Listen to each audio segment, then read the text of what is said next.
Good afternoon. It's Thursday, the 25th of May, 2017, just after 1 o'clock. Welcome to UK Column News. I'm your host, Brian Gerrish. With me in the studio, Mike Robinson.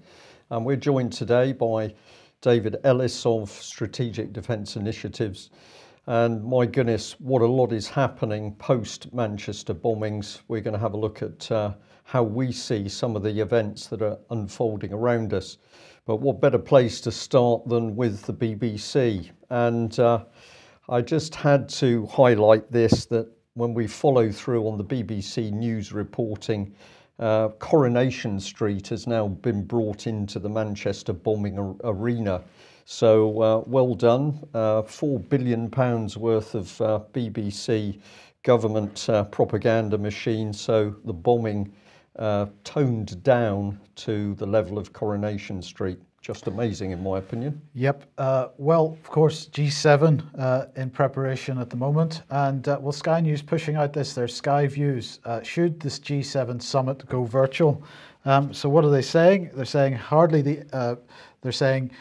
sun, sea, sand and soldiers, lots of them holding lots of guns, hardly the image the residents of Sicilian resort of Taormina want in the holiday brochures, but those sort of pictures will be beamed globally in the coming days as world leaders descend for the annual G7 get-together. Just getting the likes of Donald Trump in and out of the town has proved a logistical nightmare. Old, narrow, winding streets don't make for easy cavalcade manoeuvres, and the Americans in particular have big gripes about security, and so it goes on. Theresa May is going to be dropping in, as will Emmanuel Macron, and so on. So they are calling for the G7 to go virtual.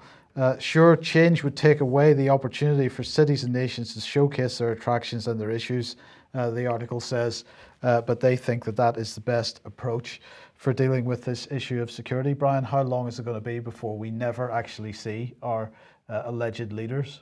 Well, we know maybe we're not going to see them at all, Mike, or maybe we're going to only see our leaders projected as a hologram. And what it's going to do, of course, is totally distort reality. You will have no idea watching the box what you're actually seeing, real or digitally enhanced or fake, no idea at all. It's 1984 in 2017, of course. Absolutely. Now, the main focus, at least Italy wants this to be the main focus of the G7, is going to be Africa. And obviously migration is going to take part in that. Donald Trump, as we said, is going to be there. Theresa May is going to be there. And they are saying that, common sight off the coast of Italy in recent years, particularly off the coast of Sicily in recent years, has been the boatloads of migrants. They're concerned about that. They want to do something about it and talk to the other leaders about it.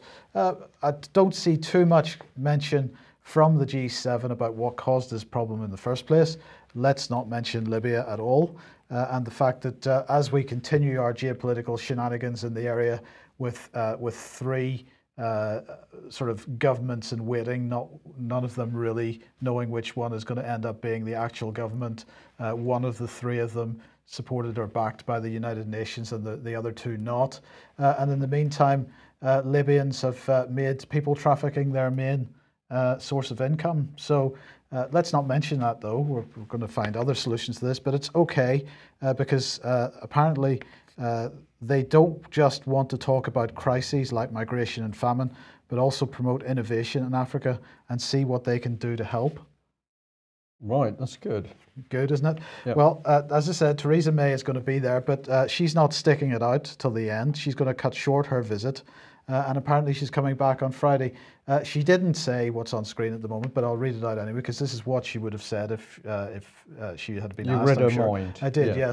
Yes. She said, I'm coming back on Friday, threat level high, enabling act in the works, need to be here to consolidate my position. Her position of, what is it, strength and stability? That's her position? Leader, Mike. The word coming forward is... Supreme leader? Führer, I think is the correct expression. It's Theresa May and her team. We're drifting away from a government now. What we really need is a leader, one leader. And this is coming in very, very strongly, as we're going to be showing in the news. Okay. So what is Theresa May coming back to?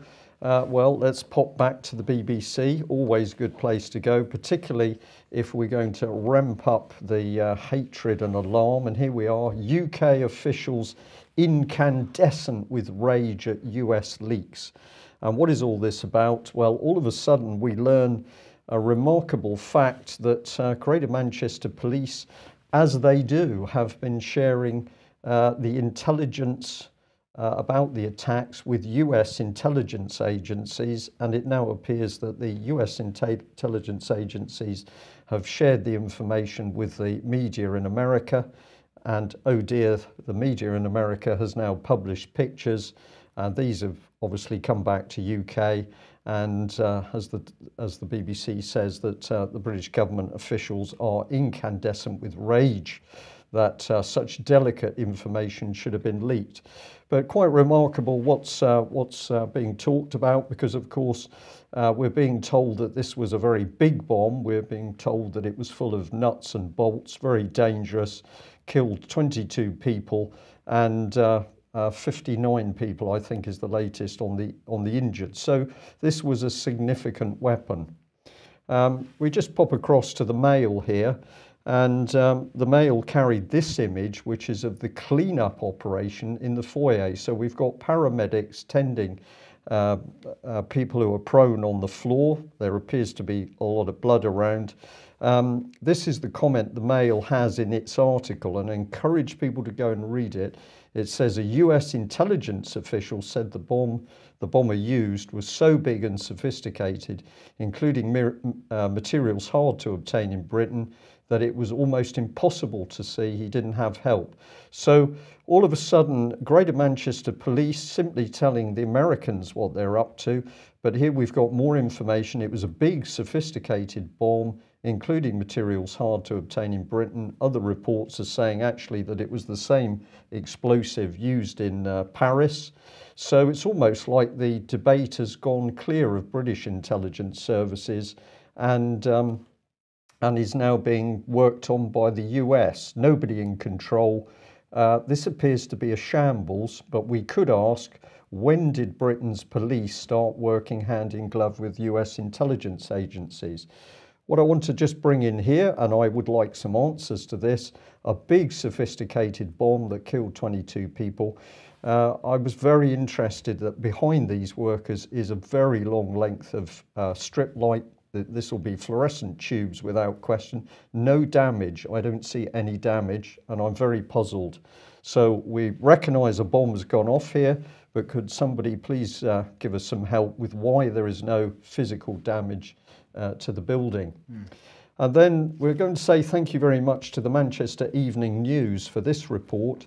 Firefighters are infuriated after they were stopped from helping bomb victims at Manchester Arena. Now, this is quite a headline. It's a very, very good article. Please go and read it. But let's just give you a little snapshot. They basically said the nearest crews were based at Manchester Central. That's only half a mile away. They were sent to pre-alerts. Now, what they mean by that is within a few minutes of the bomb going off, they were told to stand by. You're going to be called. That's very understandable. They prepared to go to the scene, but were instead told to rendezvous at Phillips Park Station. They waited there for an hour. They were told to wait for specialists who had, quote, bulletproof overalls to arrive. So these fire crews itching to go, told to wait, told to wait, told to wait. And what happens then? They had to watch what was happening. They said as they waited, knowing that paramedics had already said, where are the fire brigade? They had to sit and simply watch what was happening on the television. Eventually, 5 appliances are dispatched, but by then, all of the dangerous work of entering the blasted arena foyer to tend to badly hurt and dying victims had been done. And basically, they arrive on scene 90 minutes after the 10:33 attack. So very interesting, Mike. We see a picture. We're told that the foyer area is blasted by the bomb, but the lighting appears to be intact. And then the fire service are deliberately delayed. and they are so angry about what happened that they're calling for an investigation. Perhaps we just bring Dave Ellis in at this point. David, there are so many questions to be asked about what has happened around this. Let's remember that Theresa May was Home Secretary, responsible for making sure that the nation was prepared to deal with a terrorist bomb, and yet around this instance we have a shambles. Yes, you're right, Brian. There's a huge amount of questions to be asked, and the principal thing that we've all got to centre on is that whilst being responsible as Home Secretary, and now Amber Rudd, they're really ultimately responsible for this situation to be coming around under their ministerships, and they are now seeking re-election. And I am fundamentally convinced that they are not, under this situation, fit to be re-elected. That they are, they're entirely, the indictment upon them, upon the situation here, rests on their shoulders. But where the management of this is concerned, what the government is doing in terms of managing the press and what's happening and what's being released, on the one hand, looks like it's being managed in a certain fashion. And then on the other hand, it looks like as if it's being completely sort of slapdash. So it's very, very, very, very confusing. So is it deliberately confusing?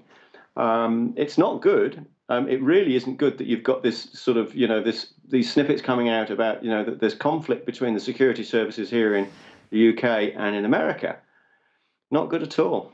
David, it's a cynical question, but do you think that the Tories would use this bombing incident in order to help drive their own election campaign, their media campaign for their election efforts?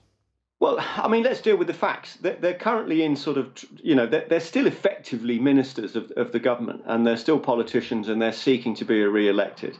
So they kind of hold all the offices and all the cards, if you want to put it that way, politically and as state. So will they use it politically? I would think they would. Yeah, I wouldn't put anything past them. I mean, I've got to come back to a fundamental here. When we broke the story about David Cameron and Number 10, so it's the same group of people, although the frontline actors have changed between May and Cameron. The rest of the machinery is still the same. If they were prepared to take officers of high state, like chiefs of defence staff, admirals and generals, and append them in a fabricated letter stating that they supported staying in the EU, this lets everyone know what you are dealing with. These are, high state officers of the state in really, really important positions. And you've got the government and Number 10 prepared to take their names in vain. So let's not underestimate what these people are capable of if they're prepared to do that. And this is a legitimate question as far as I'm concerned. What else are they prepared to do? Of course, we should probably mention, of course, that Amber Rudd isn't the Home Secretary anymore. Indeed, no. But what it wasn't clear whether her new title of Minister for the Interior was purely an invention of the media, or whether the media is getting this from civil service or some other briefing. Well, this was a report in the Metro. It started off by saying that Amber Rudd was Home Secretary, but later on it called her the Minister of the Interior. This is just fascinating, as we'll see later. Theresa May is becoming the leader, and she's going to lead us into a new global world. The nation is to unite behind this leader. I think I've seen some of this language before, but before we get on to that, just have a look at the Mail report here, because this is remarkable. In a very long article, which you'll find very easily, it's all about the bomber Salman Abedi. And this is the Mail's headline: "How did he slip the net? Manchester terrorist Salman Abedi's own mother and his classmates warned security services he was dangerous and supported suicide bombings." So once again, we have the multi-billion pound British intelligence services warned. That's what they asked people to do, to warn them when they believed that there were dangerous individuals in this country. So the man's own family warned the intelligence services and nothing happens. Well, in fact, it does. There's a bomb. Reports in the press today said that Amber Rudd says, well, they were warned to a point. To a point. So we are paying multi-billion pounds for GCHQ, MI6, MI5, Special Branch, SO13, and none of these people can identify a paedophile in Westminster, but they also can't identify a bomber, even when the man's own family said to them that he was dangerous. Now, could it be that they turned a blind eye in order to help Theresa May's election campaign? I don't think anybody could believe that, but we can ask the question, how is it that Britain's intelligence services can't stop this even when they're told it's going to happen? It's remarkable, isn't it? Absolutely. What's next?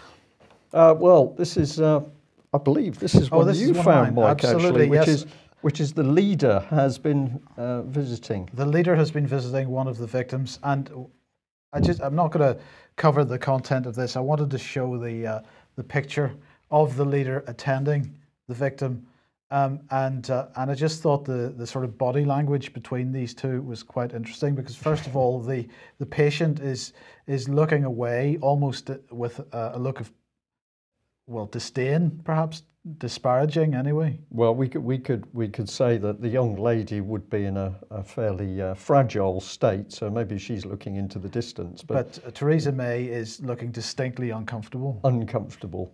Why am I here? Don't know what to say. What do you think, David? I saw this photograph just very briefly before we came on air, and Theresa May just looks highly embarrassed, not quite sure why she's there, not quite sure what to say, weighed down by her beads. Well, she's clearly under duress. So exactly what that duress is, but perhaps it's something to do with the way that she's effectively being controlled, instructed, directed, and managed.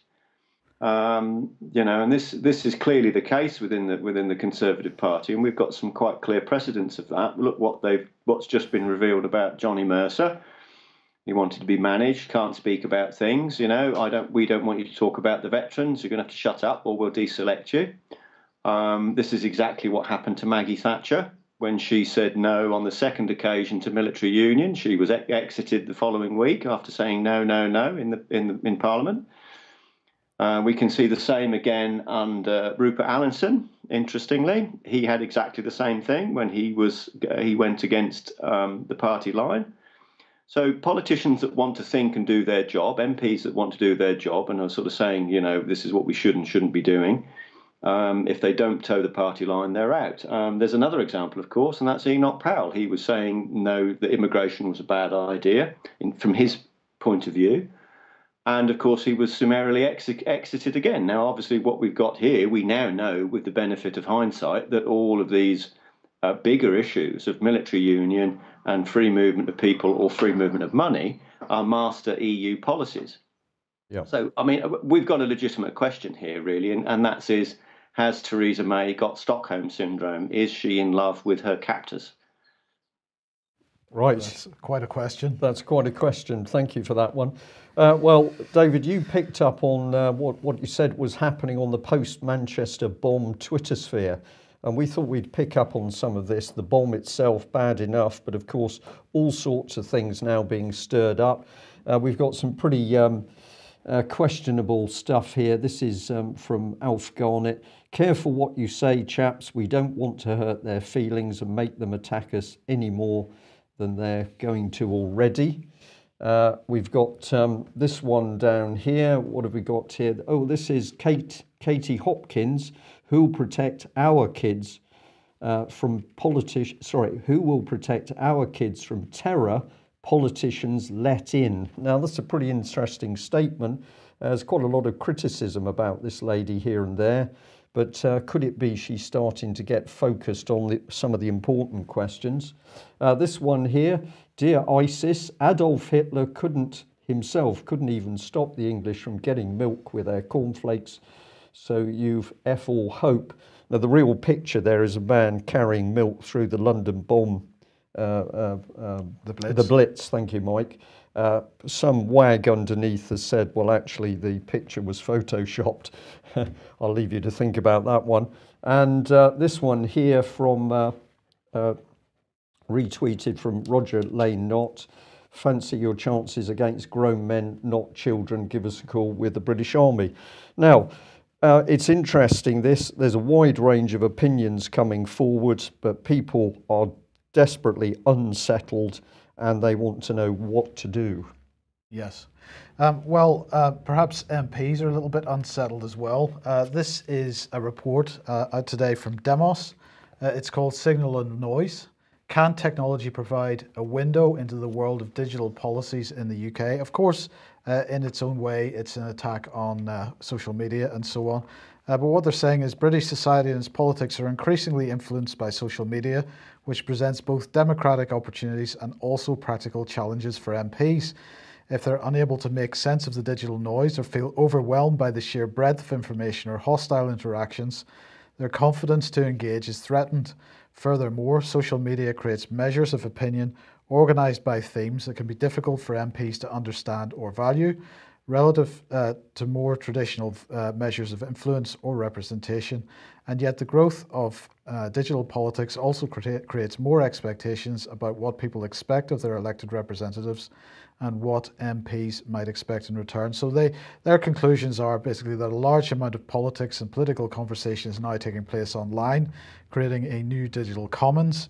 The data created by this digital commons is too large for MPs to manage, and technological solutions are necessary. Does that mean censorship, I wonder? Technology is effective in handling the data that makes up this new digital commons. And their main concern here is that in the period between the 9th of May and the 18th of August last year, that MPs received around 188,000 abusive tweets, and that 2/3 of those tweets were coming from accounts registered to men. And they said that the abuse reached a peak on the day of the EU referendum result, and then a further peak when Boris Johnson pulled out of the race to become the leader of the Tory party. Again, this looks like another attack on social media, but basically what they seem to be saying, Brian, is that MPs are getting too hard questions, or there's a little bit of abuse coming their way. So they're going to have to use technology to filter all that stuff out, any criticism, any hard questions, just filter all that out so that these poor MPs with their tiny brains can manage the data that's left to them. These are very delicate people, Mike. Of course, in the old days, going back even as far as I can remember, MPs had to be out on the streets, they had to be talking publicly, they had to be shouting over the top of hecklers who were there to do, in principle, quite a good job. They had to brave rotten eggs and a few other things thrown at them. But the MPs now are so delicate that if you question why they're not doing their job, you are vexatious, you're some sort of hate individual. And of course, my own Gary Streeter, Tory party representative, he came back with what was very personal abuse, really, when I simply asked for his comment on the front page of we could say some of the better papers, but some of the mainstream papers, so the Times and the Telegraph, talking about the demise of our military, ask him the question, comes back with a personal attack. So they're very fragile people. I wonder whether it's guilt.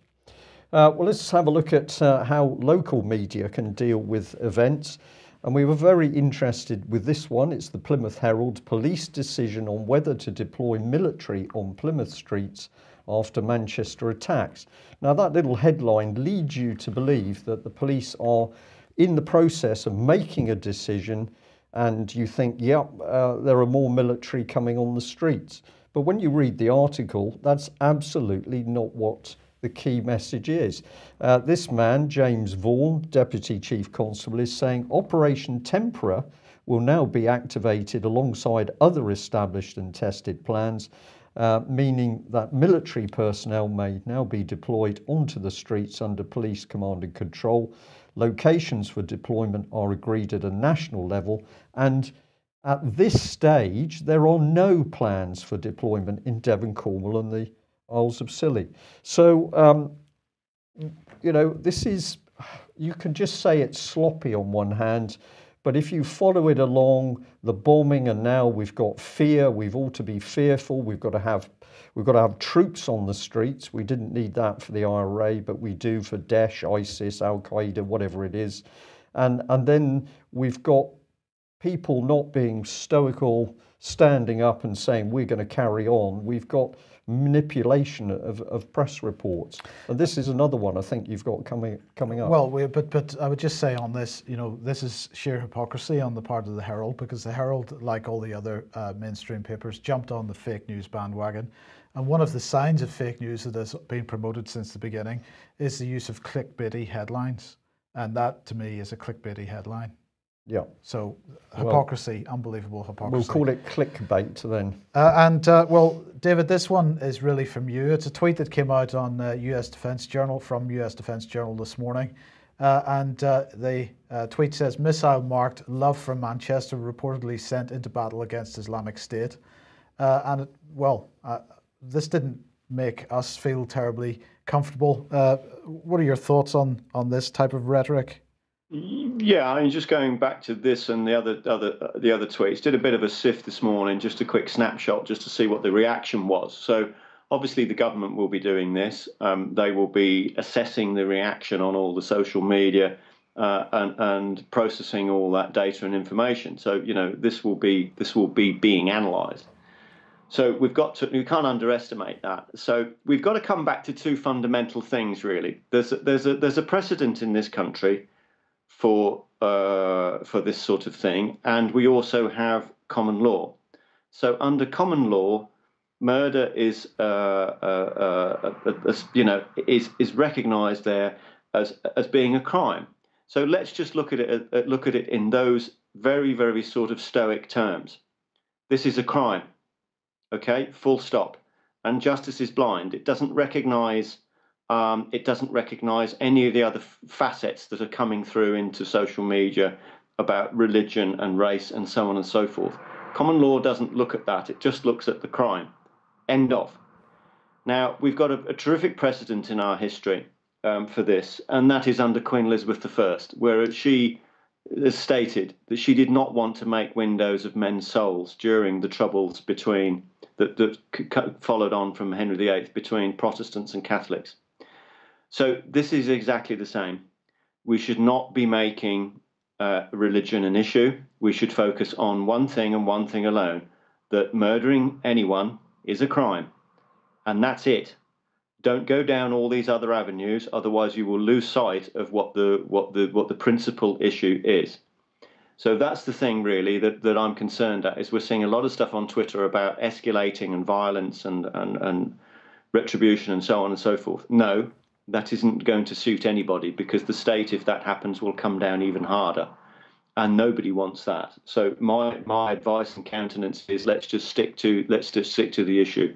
If anybody perpetrates these sorts of things in Britain, it is a crime, and that's it. And they should be held and taken to task and taken to trial under that basis. So that's really I think that what we ought to all come back to and just focus on that. Yep, agree with that. Calm down the rhetoric and start to think through what's actually happening here, what's taking place in the country, why it's taking place, and who's driving it. Well, here's a little bit more of the rhetoric, because Colonel Richard Kemp was on BBC Radio Ulster's Nolan programme yesterday, and he was stating that, according to MI5, there are 3,000 people in Britain suspected of being involved in terrorist activity. He said that that's obviously far too many people for our security services to hope to put surveillance on and to prevent them from carrying out attacks. He said, what I'm talking about is those people who are not British citizens, who the intelligence services have strong intelligence to show that they're involved in terrorism. They should be subjected to a process overseen by politicians and the courts, which enables them then to be deported from this country so they no longer pose a threat to us. He went on to say, I would rather see people deported than I would like to see more British teenagers killed on our streets because we're not prepared to protect them in that way, and so on. He then went on to say that there is an option for British citizens who are strongly suspected by the intelligence services of being involved in terrorism, but who cannot be put in front of a court because they don't have sufficient evidence to put before a court, and that is internment, which we had in Northern Ireland. The intelligence services would have to produce evidence, the state would have to endorse it, and judges would have to approve the measures. Of course, it's got to be proportionate to the threat that we face, and it has to be carefully controlled. I'm not suggesting that we become a police state or that we act outside the law. What I am suggesting is that our politicians take responsibility for protecting the people in this country in a situation that is rapidly spiralling out of control, and look at this event in Manchester as one of a series of very, very serious terrorist attacks that have taken place in Europe in the last couple of years. They are increasing, and something must be done to stop it. Now, I have a whole list of issues with what he has said here, but let's try to go through one or two of these. First of all, he said that British citizens who are suspected by the intelligence services of being involved in terrorism, but who we can't put in front of a court because we don't have sufficient evidence to put them before a court, we should inter. But then he goes on to say that intelligence services would have to produce evidence and the state would have to endorse it and judges would have to approve it. So clearly what he's calling for is a lower standard of evidence. But this, this simply did not work in Ireland. It isn't going to work in this case either. David, it seems to me that the United States is busy trying to get rid of its internment program in Guantanamo Bay at the moment. So do you see any rational argument for this? Well, the argument has to come back to a sort of a base level here, and it needs to be, this particular perpetrator here in Manchester is exactly the same as what's happened there is exactly the same as Dunblane.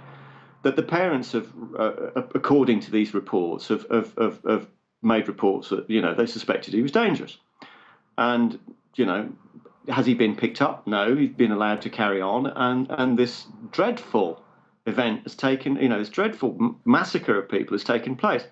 So it's exactly the same as Dunblane. This happened there, and upon inquiry and review, the police officers on the beat, on the coalface there, had said that this man must have his guns taken away from him, and they were ignored and overridden. So what on earth is going on here with MI5 and MI6 and the security services? I don't know. Whether it's because they're overloaded, underfunded, they cannot just process the amount of reports and flags that they're getting accurately or safely. I mean, clearly that's the case because they've missed this guy. Their sort of sift rates are apparently 2 to 3% of those that are flagged. So out of 100 flags that get sent in that we need to look at this person, only 2 to 3 actually get picked up and followed through. So how they're going through that process, I don't know. I couldn't comment on that, but that seems to be the sort of the stuff that's coming out. So it's clearly not right. It's not working.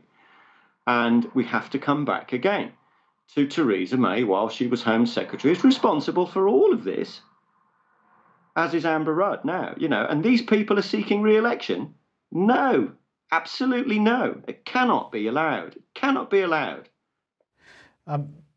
Brian, is it the wrong approach, perhaps, to stop this happening in the first place? I mean, where are these guys coming from? They're coming from action that we've taken in the Middle East, whether it be Libya, Syria, Iraq, wherever it is, and they're coming from organisations that we've been funding. Yeah, you're absolutely correct. And I remember quite a few years ago giving a talk in the Midlands to, I think it was a BMP meeting. It was an extremely interesting meeting. I was invited to talk about common purpose, and that was the primary subject of my talk. But at one stage, towards the end, when I was asked questions, somebody said to me that they were very concerned about levels of immigration, and they were concerned about the mosques, and they were concerned about the Muslims.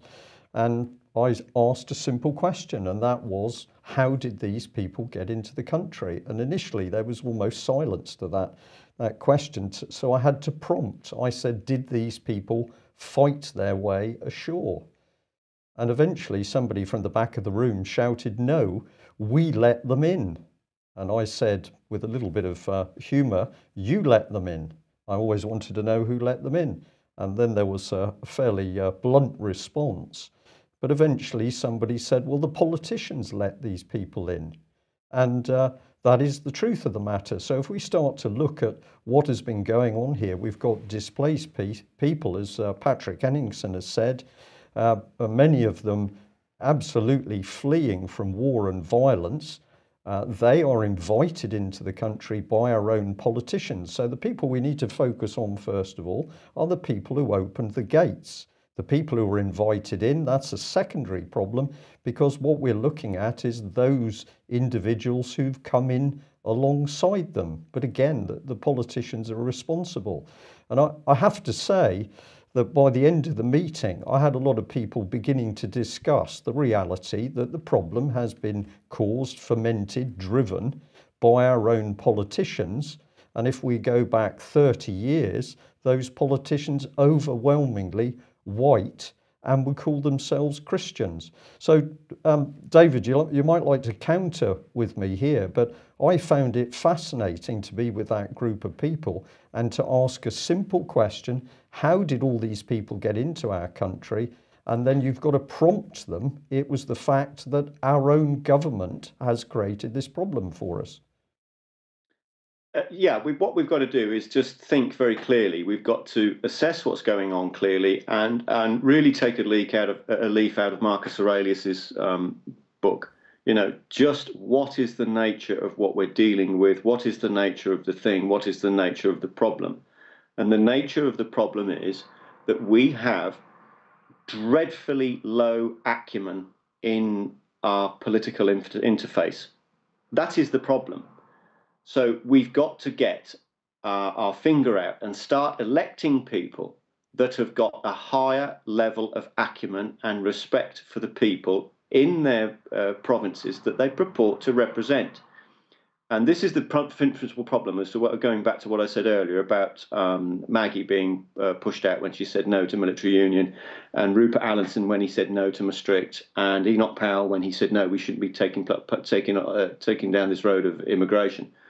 And Johnny Mercer, no, we don't want you talking about veterans. What we've got to have is either enough criticality within any particular party to actually be the government and actually represent the people, so that we can all get on and live in peace and build bridges and get on with each other. Or if we carry on like we are, all that we're going to have is more of the same, because it isn't going to change under the current regime. And this is the principal problem, is that what we're seeing really is that this facade that we see in number 10 under May or Cameron or whatever, they're not actually the government. They're just the bit at the front. The government is actually behind, and we can't see who they are.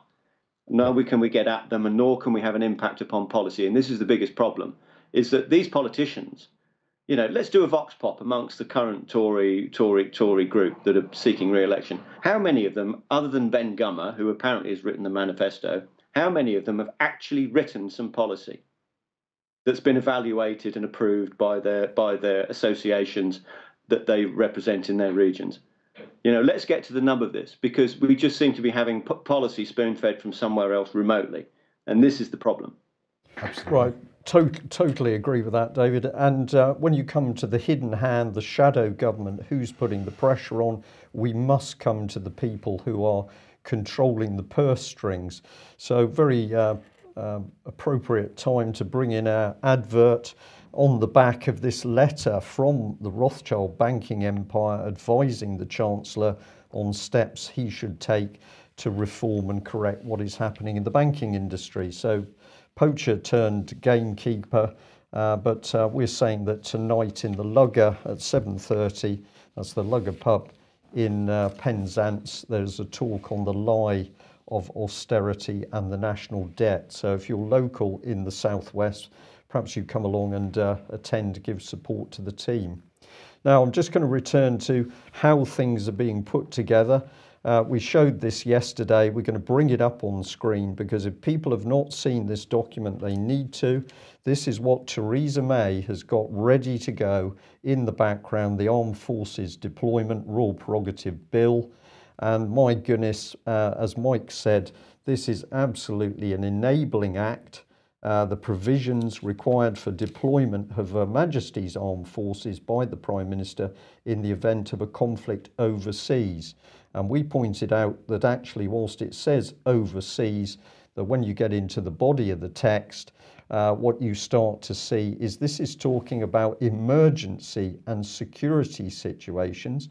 So we've highlighted it there. Approval is not required for a conflict decision if the emergency condition or security condition in this section is met. So this is a very ambiguous document.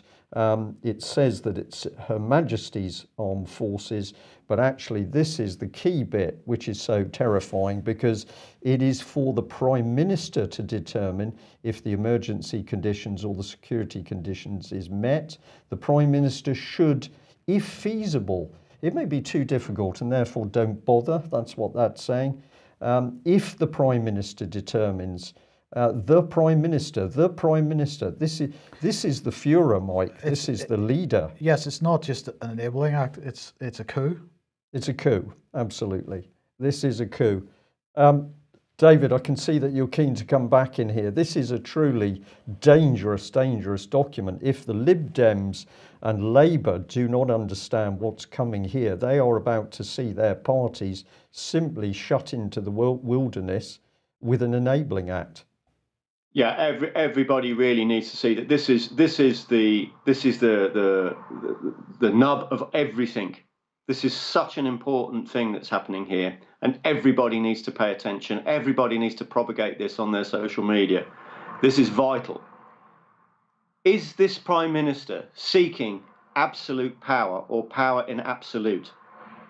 That is what this enabling act is actually looking like. So I'm sort of saying, you know, really it wants to be every single Crown officer or officer of the Crown or warrant officer needs to pay attention to this, because this is looking like power in absolute in the hands of one person, the Prime Minister, and that is not how it works in this country. David, we have had civil wars in the past over the issue of the divine right of kings. We've been arguing over the last few years that we've been seeing an increasing a parliament with an increasing view of itself that they have the divine right to do anything, but here again, we see this now concentrated into one person. That's quite right. This is looking like divine power in the hands of the Prime Minister to enable, you know, I mean, what we're seeing really is the merging of Her Majesty's Armed Forces, the Crown Armed Forces, merging with the police into what effectively looks like a police state. You know, this must be stopped, and it must be stopped very quickly. There needs to be a substantial outcry from all of those in office. Yeah. Well, we're drilling a little bit deeper because if we go back to 2015, UK Column was warning about this particular one. If we can pop this one on screen. Oh, sorry, right? wrong. Yeah. Here we go. We've got police carrying guns on routine call-outs, including tens of thousands of minor incidents of burglaries or even car crashes. But the meat of it was that the private company, ACPO, a private company, albeit the Association of Chief Police Officers, has now created a 6,000 strong, fully armed private army. And we said at the time, when was this sinister policy debated in Parliament? And of course it never was. So a private limited company, ACPO, simply made a decision to arm its police officers. And now we've got those police in charge of the army on the streets. This is unbelievably dangerous. Okay, ACPO has now changed its spots to the Police Chiefs Council or something like that, but it still applies. So who is behind the police? Well, of course, we've got G4S, we've got Serco, we've got IBM, and behind them are the bankers. We have got a private army being created here. This is very dangerous.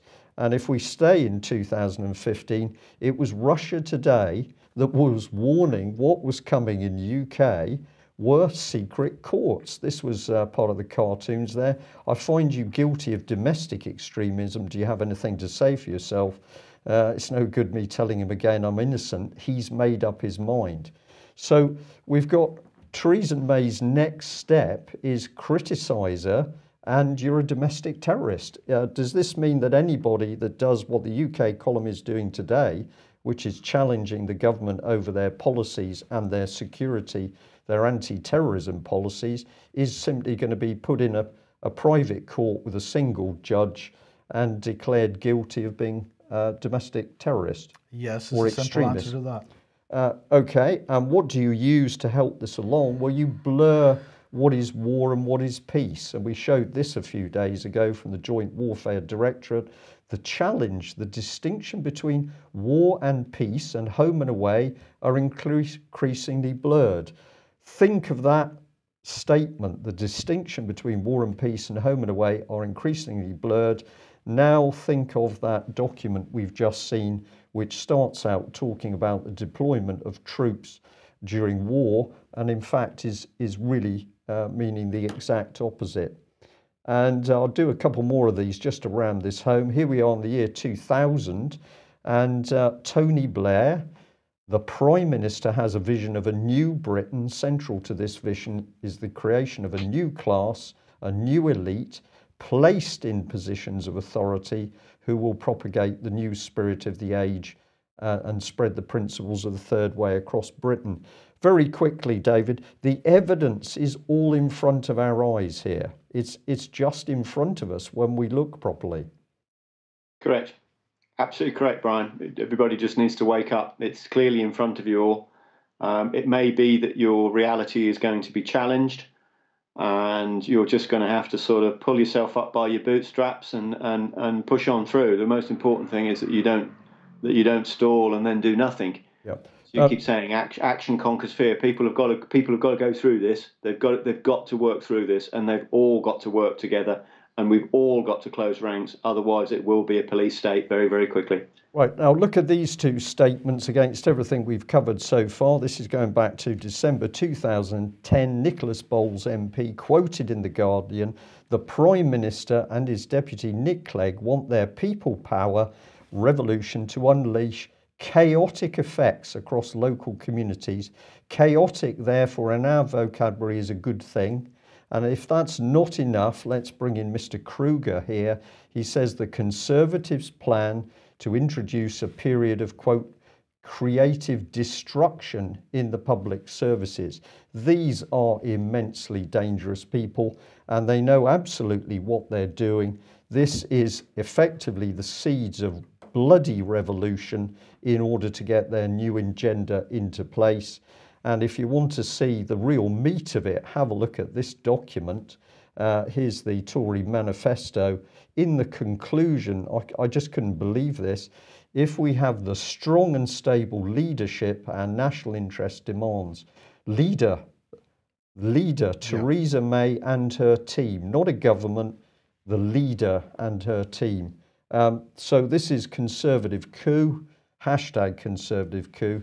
This is right in front of our eyes. And just to tie this together with what David has been talking about for the last couple of years, we'll come back to this issue of the merging of police, civilian and military command and control, Brian, and remind us that this originally, the first time I heard of this idea was a combination of NATO and the European Defence Agency, and it began with a speech by Federica Mogherini in November 2015, where she absolutely called for civilian and military command and control structures to be merged, and some corporate interests in that as well. Yeah. And of course, if we look at what's going on with the privatisation of police, David, just in 2 minutes, we're going to end up with the police apparently in charge of military, and what the police sold to G4S, so our military in the hands of G4S? Yeah, I've got local policemen actually saying this openly. All middle, low and ranking police officers on the coalface are actually saying this. They're actually saying it openly. So we're seeing the blending and the corporatization of it, and it's dreadful. It is absolutely dreadful. Now, where the military are concerned, I really do want to say this. I remember back, Brian and I, when we were in Parliament Square with the Al Blackman and Royal Marine parade to try and get to get the politicians to let Al Blackman go, the political prisoner. And Jonathan Goldberg, the QC, said at the time that under the circumstances, and what effectively I understand what he meant by that was that the servicemen are in a state of no man's land legally. And I'm reassured by that by a couple of very, very, very senior lawyers who have had the same conversation with me on what's going on with the law and the MOD currently. And we can see that manifested by the pursuit of servicemen from going back now to Northern Ireland and the Troubles, and Iraq, and so on and so forth, and Al obviously in Afghanistan. What Jonathan Goldberg said in Parliament Square was that if any serviceman discharges their weapon currently at a non-uniformed terrorist or insurgent, they will find themselves liable for murder charges. Now, this guy's a QC, and he said that in Parliament Square. So all of you take heed. Okay, well, look, we're pretty much out of time, Brian, but I just want to briefly mention the NATO Heads of Government meeting today. We'll go into this in more detail tomorrow on tomorrow's programme.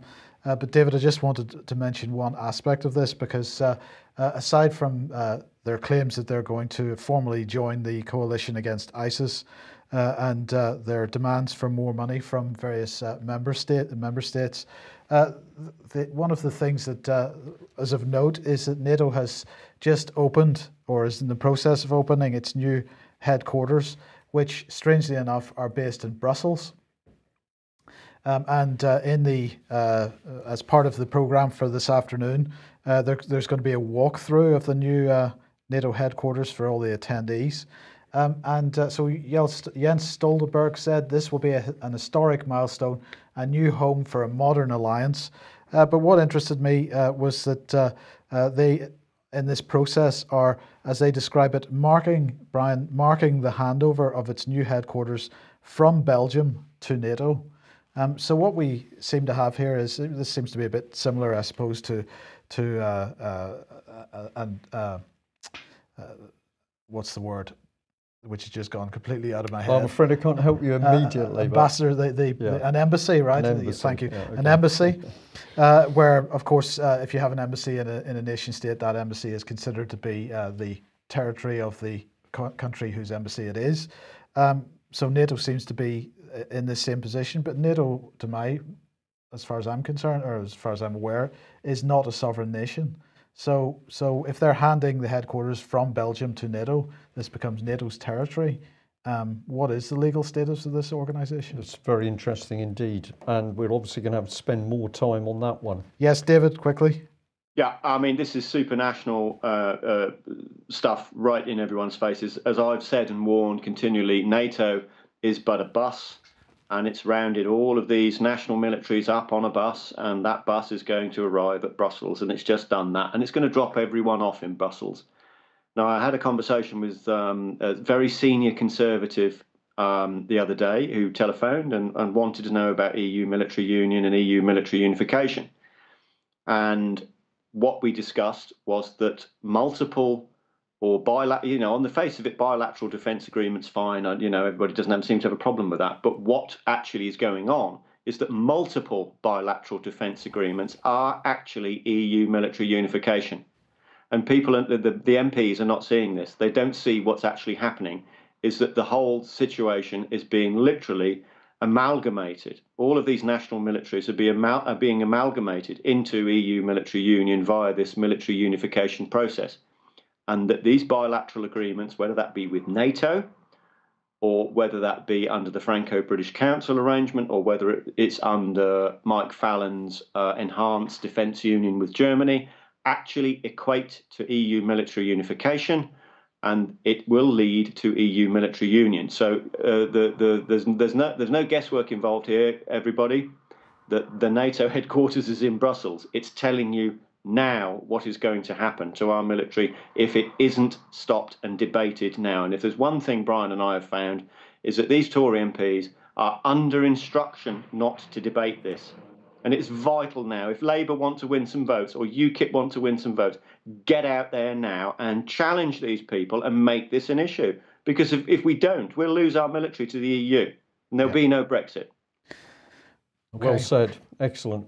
Right, we'll just end on this one because if anything sums up the mindset of people at the moment, this is a maths paper, primary school maths paper, it seems, for somebody. So I've hidden the answers, which were handwritten in the bottom right-hand corner of this, because I don't want this to be the pupil involved to be identified at all. But this is a maths paper, and what does it say there?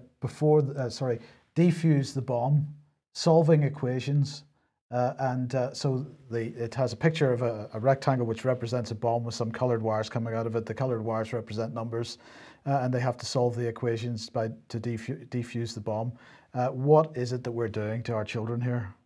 Well, we are reframing them, Mike. This is going on an unprecedented scale, and of course, many people, majority of people, still totally unaware of the government's behavioural insights team, which is a propaganda machine to reframe the way people think, and particularly children. Yep. That's it, and all about it. David, thank you very much for joining us. David, thank you very much for joining us. Just to say, a couple of people criticised me because I pointed a finger at the police with their weapons on the streets and described them as scruffy in their baseball caps. I stand by that description. I think it is a piece of uniform designed to cheapen our police, and I am disappointed that any police officer would want to be seen in a, quote, McDonald's baseball cap. And I'll also say that we're interested in our comments around Tommy Robinson, and rhetoric following the bombing seems to have hit the right spot, because we've had people accusing us of being pro-Tommy Robinson and people accusing us of attacking him, people saying we're pro-Islam and people saying, well, of course not. What we are here to do is to get people to look at the real facts and information and start to think. Because if we don't do this, we're going to simply fall for the propaganda coming out of the government. And UK Column is not going to back down on the important issues, even if people start to feel uncomfortable. That's it. Thanks for joining us. We'll be back tomorrow. Bye-bye. Bye-bye.